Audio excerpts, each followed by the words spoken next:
Hey folks, I'm Mike. Do you hate ads? I hate ads. You know what I like? Patreon.com/Inkdependence. It keeps this blog ad-free.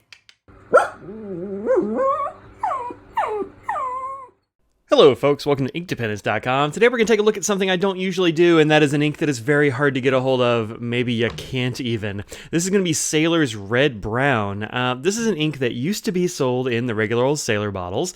It was one of those gentle inks, I believe. I missed out on that boat, so that's not been a thing that I could get. But a friend of mine a while ago gave me a single cartridge. So this was being sold in cartridges. This is a Tasha Spectrum fountain pen. It takes Sailor cartridges, has a Sailor steel nib in here. This is a music nib is what I've been using it in. And this is the cartridge. So this is Red Brown. I've only used about this much of it because I've been a little stingy with it. It's the only one I have, and I just went to look for it online to find prices and stuff for this review, but it doesn't seem like it's available. It used to be sold on Jet Pens, and now it's not anymore. So if you get a hold of some of these Sailor Red Brown cartridges, I'd say go for it. We'll look at some other things that are close, though, because you might not be able to get this one, but maybe you can sort of recreate it with other colors. So here's what it looks like. Let's zoom in. And as you can see, it is a really attractive, well, it's a red brown, really. Like, it's kind of one of these earthy browns, but it definitely leans red instead of leaning orange or something like that, or just being a plain old yellowy brown sort of situation. Definitely a red brown. I had misidentified this as red black, and then I was like, oh shoot, I wrote it twice. And I had to correct it twice. So there you go, this is red brown. Performance. It's, I forgot to write that down again. Very minor bleed on 20 pound.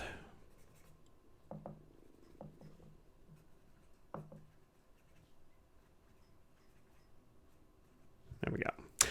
This is the pen I've had it in. It's this one right here with a music nib.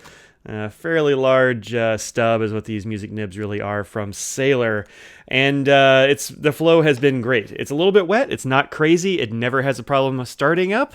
And part of that's due because I think this has a great cap seal in it. I've never had this pen dry out, which is awesome. But a little bit of minor bleed on the 20 pounds. Go ahead and take a look at that since we're talking about it at the moment. That's it right here.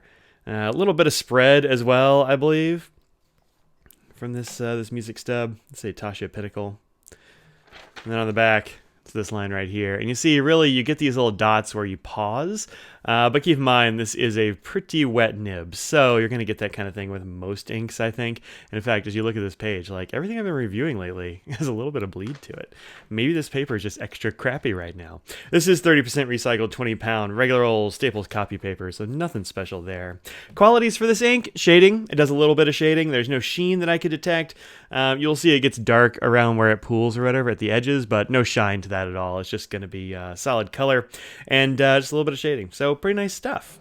Thoughts? I dig it. It's a cool color, and it's kind of weird. And also, I have heard, although I cannot confirm for myself, that the color that comes out of the cartridge is actually a bit different than the color that comes out of the bottle, because they don't make the bottle anymore. Like, it's not an ink that's in Sailor's wheelhouse anymore. So let's do a quick water test and look at a bunch of examples of colors that are kind of close to it. Spread this guy. Let's get a little here on the words because we can. All right. Give it a little jiggle. I can see quite a bit of it coming up, but actually fairly decent water resistance, it looks like. Let's see what happens when I pick it up.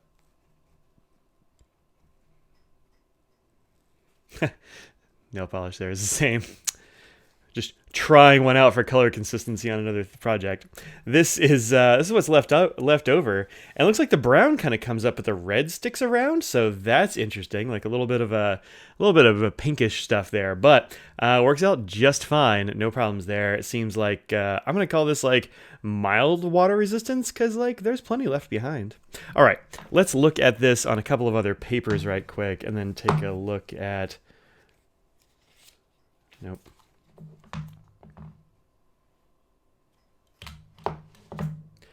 Let's look at some colors that are kind of close.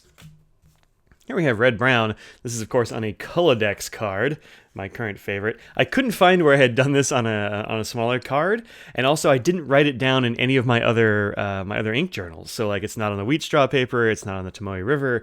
I just kind of take my word for it that this looks pretty nice on all of those. So I've used it on a bunch of things.